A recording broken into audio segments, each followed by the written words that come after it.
ನಮಸ್ಕಾರ ಎಲ್ರಿಗೂ, ನಾನು ನಿಮ್ಮ ಆಪ್ಷನ್ ಹಂಟರ್. ಸೊ ಇವತ್ತಿನ ಟಾಪಿಕ್ ಬಂದು ಐ ಪಿ ಒನ ಹೇಗೆ ಫೈಂಡ್ ಮಾಡೋ ಅಂತಂದರೆ, ಒಳ್ಳೆ ಕ್ವಾಲಿಟಿ ಐ ಪಿ ಒಸ್ನ ಹೇಗೆ ಫೈಂಡ್ ಮಾಡ್ಕೊಳ್ಳೋ ಮತ್ತು ಐ ಪಿ ಒ ಅಂದರೆ ಏನು. So first thing, I P O initial public offering ಅಂತ ಅಂದರೆ ಏನು.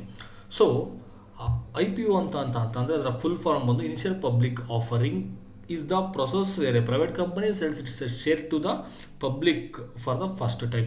ಯಾವುದೇ ಒಂದು ಕಂಪನಿ ಸ್ಟಾಕ್ ಮಾರ್ಕೆಟ್ಗೆ ಬರಬೇಕು ಅಂದರೆ ಥ್ರೂ ಐ ಪಿ ಒ ಇಂದನೇ ಬರಬೇಕು ಲಿಸ್ಟಿಂಗಲ್ಲಿ.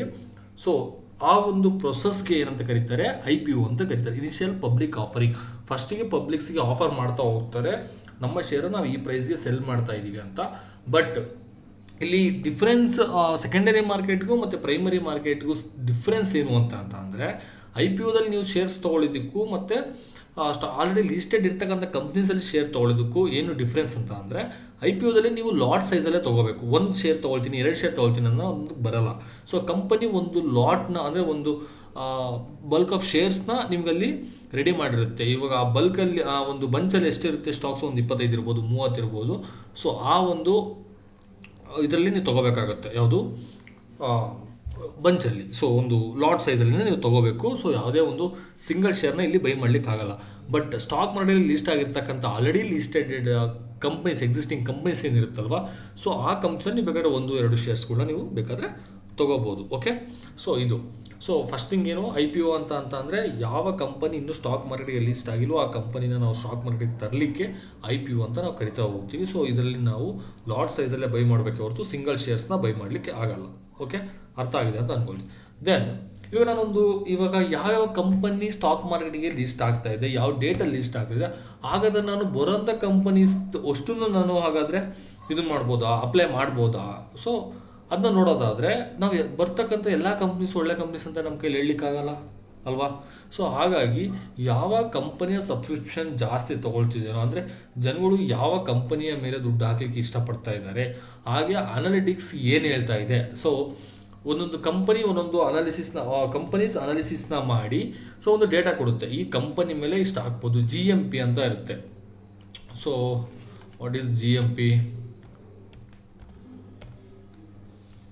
G M P full form of stock market. So grey market premium ಅಂತ ಕರಿತಾ ಹೋಗ್ತಾರೆ ಇದನ್ನು. ಇಲ್ಲಿದೆ ನೋಡಿ, grey market premium. Grey market premium ಅಂದರೆ ಈ ಒಂದು ಶೇರು ಎಷ್ಟುಕಿನ ಅಂದರೆ ತೊಗೊಂಡಿರ್ತಕ್ಕಂಥ ನಾವು ಎಷ್ಟು ಪ್ರೈಸ್ಗಿನ ಜಾಸ್ತಿ ಹೋಗ್ಬೋದು, ಎಷ್ಟು ಪರ್ಸೆಂಟ್ ಜಾಸ್ತಿ ಇದರಲ್ಲಿ ಲಿಸ್ಟಿಂಗ್ ಆಗ್ಬೋದು. ಫಾರ್ ಎಕ್ಸಾಂಪಲ್, ಇವಾಗ ಒಂದು 100 ರೂಪೀಸ್ಗೆ ಒಂದು ಶೇರ್ನ ನಾನು ಬೈ ಮಾಡಿದ್ದೀನಿ. ಸೊ ಗ್ರೇ ಮಾರ್ಕೆಟ್ ಪ್ರೀಮಿಯಮ್ ಏನು ತೋರಿಸ್ತಾ ಇದೆ, 15 ತೋರಿಸ್ತಾ ಇದೆ. ಈಗ 100 ರೂಪೀಸ್ಗೆ 15 ಅಂತಂದರೆ ಎಷ್ಟಾಗುತ್ತೆ, 15 ರೂಪೀಸ್ ಆಗ್ತಾ ಹೋಗುತ್ತಲ್ವ. ಸೊ ಅಂದರೆ ಆ ಕಂಪನಿಯ ಶೇರ್ ಎಲ್ಲಿಗೆ ಓಪನ್ ಆಗುತ್ತೆ, 115 ರೂಪಾಯಿಂದ ಸ್ಟಾರ್ಟ್ ಆಗುತ್ತೆ, ಲಿಸ್ಟಿಂಗ್ ಆಗಲಿಕ್ಕೆ ಸ್ಟಾರ್ಟ್ ಆಗುತ್ತೆ. ಸೊ 115 ರೂಪಾಯಿಗೆ ಲಿಸ್ಟಿಂಗ್ ಆದರೆ ನಮಗೇನು ಬೆನಿಫಿಟ್ ಹಾಗಾದರೆ. ಸೊ ಏನು ಬೆನಿಫಿಟ್ ಅಂತಂದರೆ, 100 ರೂಪಾಯಿಗೆ ನಾನು ತೊಗೊಂಡಿದ್ದೀನಿ, ಸೊ 115 ರೂಪಾಯಿ ಲಿಸ್ಟಿಂಗ್ ಆದರೆ ನನಗೆ 15 ರೂಪಾಯಿ ಪ್ರಾಫಿಟ್ ಆಯ್ತಲ್ವಾ. ಸೊ ಅದನ್ನೇ ನಾವು ಗ್ರೇ ಮಾರ್ಕೆಟ್ ಪ್ರೀಮಿಯಮ್ ಅಂತ ನಾವು ಕರಿತಾ ಹೋದು. ಸೊ ಇದನ್ನು ನೀವು ನೋಡಬೇಕು ಅಂದರೆ, ಸರ್ ಇವಾಗ ಇದನ್ನ ಎಲ್ಲಿ ನೋಡೋದು ನಾವು ಗ್ರೇ ಮಾರ್ಕೆಟ್ ಪ್ರೀಮಿಯಮ್ ಅಂತ ಅನ್ನೋದಾದರೆ, for example I P O. So ಇಲ್ಲಿ ಸರ್ಚ್ ಮಾಡ್ತಾ ಹೋಗಿ ಐ ಪಿ ಒ, ನಾನು ಇದರಲ್ಲೇ ನಾನು ನೋಡ್ತಾ ಹೋಗೋದು ಸ್ಟಾಕ್ ಮಾರ್ಕೆಟ್ ಲಿಸ್ಟಿಂಗ್ ಆಗ್ತಕ್ಕಂಥ ಕಂಪ್ನೀಸ್ ಜಿ ಎಮ್ ಪಿ ಎಷ್ಟಿದೆ ಅಂತ. I P O G M P watch ಅಂತ ಕೊಡಿ, ವಾಚ್ ಅಂತ ಕೊಡಿ. ಓಕೆ, ಇಲ್ಲಿ ಕಾಣಿಸ್ತಾ ಇದೆ ಅಲ್ವಾ, ಐ ಪಿ ಒ ವಾಚ್ ಅಂತ. ಇದ್ರ ಮೇಲೆ ಕ್ಲಿಕ್ ಮಾಡಿ. So I P O G M P today latest I P O grey market premium live. ಅಂದರೆ ನೆಕ್ಸ್ಟ್ ಅಪ್ಕಮಿಂಗ್ ಕಂಪ್ನೀಸ್ ಯಾವ್ಯಾವುದಿದೆ, ಅದಕ್ಕೆ ಗ್ರೇ ಮಾರ್ಕೆಟ್ ಪ್ರೀಮಿಯಮ್ನ ಎಷ್ಟೆಷ್ಟು ಕೊಡ್ತಾ ಇದ್ದಾರೆ ಅನ್ನೋವಂಥದ್ದು ನಮಗೆ ಗೊತ್ತಿರಬೇಕು. ಸೊ ನಿಮಗಿದು ಗೊತ್ತಿದೆ ಅಂತ ಅಂದ್ಕೊಳ್ತೀನಿ. ಫಾರ್ ಎಕ್ಸಾಂಪಲ್ ಇಲ್ಲಿದೆ ಅಲ್ವಾ, ಮೇನ್ ಬೋರ್ಡ್ ಮತ್ತು ಎಸ್ ಎಮ್ ಎ. ಅಂದರೆ ಮೇನ್ ಬೋರ್ಡ್ ಅಂದರೆ ಇದು ಲಾರ್ಜ್ ಕ್ಯಾಪ್ ಕಂಪನೀಸ್ ಬರ್ತಾ ಇರ್ತಕ್ಕಂಥದ್ದನ್ನು ನಾವು ಮೇನ್ ಬೋರ್ಡ್ ಅಂತ ಕರಿತಾ ಹೋಗ್ತೀವಿ. S M E small and medium ಎಂಟರ್ಪ್ರೈಸಸ್ನ ನಾವು ಅಂದರೆ ಯಾವುದು ಲಾರ್ಜ್ ಕ್ಯಾಪ್ ಅಲ್ವಲ್ಲ, ಅದನ್ನು ನಾವು ಎಸ್ ಎಮ್ ಎ ಅಂತ ನಾವು ಕರಿತಾ ಹೋಗ್ತೀವಿ. ಓಕೆ, ಈಗ ನೆಕ್ಸ್ಟ್ ಅಪ್ಕಮಿಂಗ್ ಇರ್ತಕ್ಕಂಥ ಕಂಪ್ನೀಸ್ ಯಾವುದಿದೆ ಹಾಗಾದರೆ ಐ ಪಿ ಒದಲ್ಲಿ ನಾವು ಇವಾಗ ಅಪ್ಲೈ ಮಾಡಬೇಕು. ಇವಾಗ ನಾನು ಆ ಕಂಪ್ನಿ ಶೇರ್ಗೆ ನಾನು ಅಪ್ಲೈ ಮಾಡಬೇಕು. ಹಾಗಾದರೆ ಯಾವ ಕಂಪ್ನಿಯದು ಓಪನಲ್ಲಿದೆ ಅಂತ ನಾವು ತಿಳ್ಕೊಳ್ಳೋದಾದರೆ, ಫಾರ್ ಎಕ್ಸಾಂಪಲ್ ನೋಡಿ, ಇದು ಇವತ್ತು ಕ್ಲೋಸ್ ಆಯ್ತಲ್ವ, ಯಾವುದಿದು ಸ್ಟಡ್ಸ್ ಆಕ್ಸೆಸರೀಸ್ ನೋಡಿ, ನವಂಬರ್ 3 30ಕ್ಕೆ ಓಪನ್ ಆಗಿತ್ತು. ಅಕ್ಟೋಬರ್ 30ಕ್ಕೆ ಓಪನ್ ಆಗಿ ನವಂಬರ್ 3 ತನಕ ಇದಕ್ಕೆ ಡೇಟ್ ಇತ್ತು ಅಪ್ಲೈ ಮಾಡಲಿಕ್ಕೆ. ಮೇನ್ ಬೋರ್ಡ್ ಅಂದರೆ ಇದು ಲಾರ್ಜ್ ಕ್ಯಾಪಲ್ಲಿ ಬರ್ತಾ ಇದೆ. ಸೊ ಈಗಿದೆ ಎಷ್ಟಿದೆ ಜಿ ಎಮ್ ಪಿ ಲಿಸ್ಟಿಂಗ್ ಏನಾದ್ರು 11% ಅಂತಂದರೆ, ನಾವು 585 ರೂಪಾಯಿನ ಕೊಟ್ಟರೆ ಅದ್ರ ಮೇಲೆ ನಿಮ್ಗೆ ಪ್ರಾಫಿಟ್ ಆಗುವಂಥ ಚಾನ್ಸ್ ಎಷ್ಟಿದೆ 11% ಅಂದರೆ ಆಗುವಂಥದ್ದು. ಸೊ ನಾವಿಷ್ಟನ್ನ ಕೊಡಬೇಕು. ಅದು ಎಷ್ಟಕ್ಕಾಗುತ್ತೆ, ಅದ್ರ ಮೇಲೆ 65 ರೂಪಾಯಿ ನಮಗೆ ಜಾಸ್ತಿ ಬರುವಂಥ ಪ್ರಾಫಿಟ್. ಅಂದರೆ ನೀವು 585ಕ್ಕೆ 11% ಮಾಡಿದ್ರೆ ನಿಮ್ಗೆ ಎಷ್ಟು ಬರುತ್ತೆ, 65 ರೂಪೀಸ್ ನಿಮಗೆ ಶೋ ಆಗುತ್ತೆ. ಓಕೆ, ಸೊ ಹಾಗಾದರೆ ಈಗ ಪ್ರೆಸೆಂಟ್ ಇರ್ತಕ್ಕಂಥದ್ದು ನೋಡಿ, ಇದು ನಾಳೆ ಕ್ಲೋಸ್ ಆಗ್ತಾ ಇದೆ. ಲೆನ್ಸ್ಕಾರ್ಟ್ ಸೊಲ್ಯೂಷನ್ಸ್ ನಾಳೆ ಕ್ಲೋಸ್ ಆಗ್ತಾ ಇದೆ. ಇದಕ್ಕೆ ಎಷ್ಟು GMP ಬಂದಿದೆ, 17 ಬಂದಿದೆ. ಸೊ ಆಲ್ಮೋಸ್ಟ್ ಮೇನ್ ಬೋರ್ಡಲ್ಲಿ ಇರ್ತಕ್ಕಂಥ ಕಂಪನೀಸ್ನಲ್ಲಿ ನಾವು 15%ಗಿನ್ನ ಮೇಲ್ಗಡೆ ಏನಾದರೂ ಇತ್ತು ಅಂದರೆ ಆರಾಮ್ಸೆ ಅದನ್ನ ಅಪ್ಲೈ ಮಾಡ್ತಾ ಹೋಗ್ಬೋದು, ಯಾವುದೇ ಪ್ರಾಬ್ಲಮ್ ಇಲ್ಲ. ಎಷ್ಟರ ಮೇಲೆ ಇರಬೇಕು, 15 ಮೇಲ್ಗಡೆ ಇರಬೇಕು ಯಾವುದರಲ್ಲಿ, ಮೇನ್ ಬೋರ್ಡಲ್ಲಿ. ಹಾಗೆ SMEನಲ್ಲಿ ಎಷ್ಟಿರಬೇಕು, ಮಿನಿಮಮ್ 20 ಮೇಲ್ಗಡೆ ಇರಬೇಕು.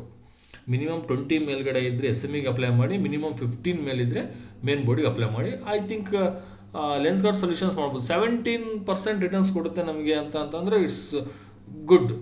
ಸೊ ಅಷ್ಟು ಸಿಕ್ಕರೆ ಸಾಕು ನಮಗೆ. ಓಕೆ, ಸೊ ನಮಗೆ 70% ಸಿಗೋದು ಬೇಡ, 10% ಸಿಗಲಿ ಅಲ್ವಾ. ಸೊ ಒಂದು ಲಾಟೇ ನಿಮಗೆ ಮ್ಯಾಕ್ಸಿಮಮ್ ಒಂದು ಲಾಟ್ ನಮಗೆ ಅಲಾಟ್ಮೆಂಟ್ ಆದರೆ ದೊಡ್ಡ ಮಾಡ್ತಿರುತ್ತೆ, ಅದು ಸಿಗೋದೇ ಸ್ವಲ್ಪ ಕಷ್ಟ ಇರುತ್ತೆ. ಹಾಗಾಗಿ ದೆನ್ ನೆಕ್ಸ್ಟು 4ಗೆ ನೋಡಿ, ನಾಳೆ ಸ್ಟಾರ್ಟ್ ಆಗ್ತಾ ಇದೆ. ನವಂಬರ್ 4ಇಂದ ನವಂಬರ್ 7ವರೆಗೂ ಇರುತ್ತೆ. ಯಾವುದು ಗ್ರೋ, ಅಂದರೆ 100 ರೂಪಾಯಿಗೆ ಇದೆ. ಓಕೆ, ಇದೆ ಫಾರ್ ಎಕ್ಸಾಂಪಲ್ ನೋಡಿ, 100 ರೂಪಾಯಿಗೆ ಇದ್ರ ಶೇರ್ ಪ್ರೈಸ್, ಅಂದರೆ ಶೇರ್ ಪ್ರೈಸ್ ಎಷ್ಟಿದೆ, ಗ್ರೋನ ಶೇರ್ ಪ್ರೈಸ್ 100 ರೂಪಾಯಿ ಕೊಡ್ತಾ ಇದ್ದಾರೆ. ಒಂದು ಶೇರ್ನ ಬೆಲೆ 100 ರೂಪಾಯಿ. ಅದ್ರ ಮೇಲೆ ನಮಗೆ ಎಷ್ಟು ಬರ್ಬೋದು, 15% ಇನ್ಕ್ರೀಸ್ ಆಗುವಂಥದ್ದು. ಅಂದರೆ ನಾವು 100 ರೂಪಾಯಿಗೆ ಅಲ್ಲಿ ತೊಗೊಂಡ್ರೆ 15 ರೂಪಾಯಿಗೆ, ಅಂದರೆ ಓವರಾಲ್ ಆಗಿ ಲೀಸ್ಟಿಂಗ್ ಎಷ್ಟಕ್ಕಾಗುತ್ತೆ, 115 ರೂಪಾಯಿಗೆ ಲೀಸ್ಟಿಂಗ್ ಆಗುವಂಥ ಚಾನ್ಸಸ್ ಇರುತ್ತೆ. ಇದು ವೇರಿಯೇಷನ್ ಆಗ್ತಾ ಇರುತ್ತೆ. ನಮಗೆ ಫೈನಲ್ ಆಗಿ ಇದು ಯಾವಾಗ ಕನ್ಕ್ಲೂಷನ್ ಸಿಗುತ್ತೆ ಇದರಲ್ಲಿ ಅಂದರೆ, ಇದು ನಾಳೆ ನೋಡಿ, ಇದು ನಾಳೆನೂ ವೇರಿಯೇಷನ್ ಆಗ್ತಾ ಇರುತ್ತೆ. ಓಕೆ, 7ಗೆ ನಮಗೆ ಇದ್ರ ಕನ್ಕ್ಲೂಷನ್ ಸಿಗುತ್ತೆ. ಓಕೆ, ವೆದರ್ ಇದು 15 ಮೇಲೆ ಹೋಗುತ್ತೋ ಅದು 15 ಕೆಳಗೆ ಆಗುತ್ತೋ, ಬಟ್ ಇವಾಗಲೇ 15 ತೋರಿಸ್ತಾ ಇದೆ ಅಂತ ಅಂದರೆ ವೆಲ್ ಆ್ಯಂಡ್ ಗುಡ್. ಸೊ ನಾವು ಇದಕ್ಕೆ ಅಪ್ಲೈನ ಮಾಡ್ಬೋದು. ಯಾವುದು, ಗ್ರೋ. ಓಕೆ, ಪಿನಿಯಲ್ ಆಪ್ಸ್ ಅಂತ ಒಂದಿದೆ. ಸೊ ಇದು ಯಾವಾಗ ಸ್ಟಾರ್ಟ್ ಆಗ್ತದೆ, ಇಲ್ಲಿದೆ ನೋಡಿ ಡೇಟ್, ಯಾವಾಗ ಓಪನ್ ಆಗುತ್ತೆ ಯಾವಾಗ ಕ್ಲೋಸ್ ಆಗುತ್ತೆ ಅನ್ನೋದನ್ನೇ ಅವರೇ ಶೋ ಮಾಡ್ತಾ ಹೋಗ್ತಾರೆ. ಎಷ್ಟು ಪರ್ಸೆಂಟೇಜ್ ಲೀಸ್ಟಿಂಗ್ ಗೇನ್, ಅಂದರೆ ಎಷ್ಟು ಗೇನ್ ಆಗುತ್ತೆ, ನಾವು ಹಾಕಿರ್ತಕ್ಕಂತಹ ಬಂಡವಾಳದ ಮೇಲೆ ಎಷ್ಟು ನಮಗೆ ರಿಟರ್ನ್ಸ್ ಬರುತ್ತೆ ಅನ್ನೋ ತೋರಿಸೋದು ಇದು ಲೀಸ್ಟಿಂಗ್ ಗೇನ್.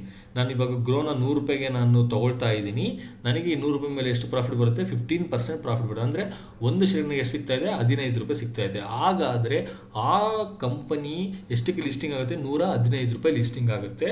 ನಾನು ಹಾಕಿರ್ತಕ್ಕಂಥ ಬಂಡವಾಳ 100 ರೂಪಾಯಿ, 15 ರೂಪಾಯಿ ನನಗೆ ಪ್ರಾಫಿಟ್ ಆಗ್ತಾ ಬರುತ್ತೆ. ಓಕೆ, ಸೊ ಐ ಥಿಂಕ್ ಎಲ್ರಿಗೂ ಇದ್ರ ಬಗ್ಗೆ ಒಂದು ಕ್ಲಾರಿಟಿ ಸಿಕ್ಕಿದೆ ಅಂತ ಅಂದ್ಕೊಳ್ತೀನಿ.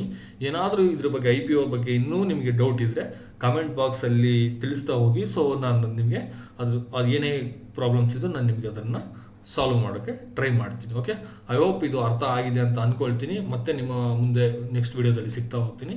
Thank you everyone.